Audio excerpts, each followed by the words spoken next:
শীত মৌসুমে সারা দেশ জুড়ে চলে ব্যাডমিন্টন যজ্ঞ। দেশ সেরা শ্যাটলাররা ছুটে বেড়ান জেলায় জেলায়। এবারও তেমন প্রস্তুতি ছিল তাদের, কিন্তু তাতে বাদ সেধেছে ফেডারেশন। ভবিষ্যতের জন্য সেরাদের বাছাই করতে তারা আয়োজন করেছে র্যাঙ্কিং টুর্নামেন্ট। সেরা শ্যাটলাররা তাই ব্যস্ত ঢাকাতেই। খেলা হচ্ছে না টুর্নামেন্ট, হচ্ছে না অন্যবারের মতো আয় রোজগারও। ব্যাডমিন্টনে চলছে মধুর সমস্যা। এতদিন খেলা নেই রব থাকলেও এবার খেলার মৌসুম নিয়ে সমস্যায় শাটলাররা। মৌসুম চলছে ব্যাডমিন্টনের। 3 মাস খোলা আকাশে টুর্নামেন্ট খেলে সারা বছরের রুটি রুজির সংস্থাপন করে শাটলাররা। তবে এবার ঘটেছে ব্যতিক্রম। প্রথা ভেঙে আগে ভাগেই আয়োজন করা হয়েছে র্যাঙ্কিং টুর্নামেন্টের।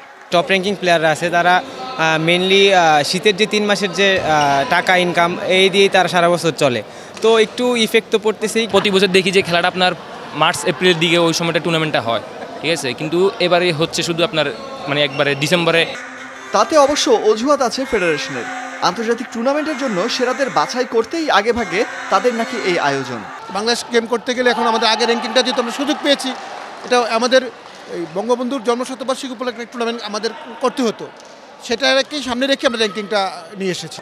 তবে সাবেক শাটলাররা মনে করেন এই সময়ের র্যাঙ্কিং টুর্নামেন্টে হয়তো লাভবান হবে সেরা জনই। তবে বেশিরভাগ শাটলারকেই বেছে নিতে হয়েছে যে কোনো একটি পথ, হয় জীবিকা না হয় র্যাঙ্কিং। যখন টুর্নামেন্ট হচ্ছে তখন আসলে যারা টপ প্লেয়ার এরা আসলে এই আউটডোরে যে কন্ট্রাক্ট বেসিস খেপ খেলা এটা আসলে যাচ্ছে না, কারণ হলো অনেক ডিফিকাল্ট। আসলে খেপ খেলে এসে এখানে পার্টিসিপেট করাটা অনেক ডিফিকাল্ট হয়ে যায়।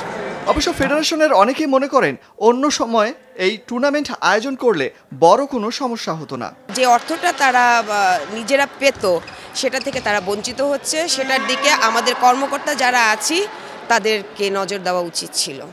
অলক হাসান, যমুনা স্পোর্টস, ঢাকা।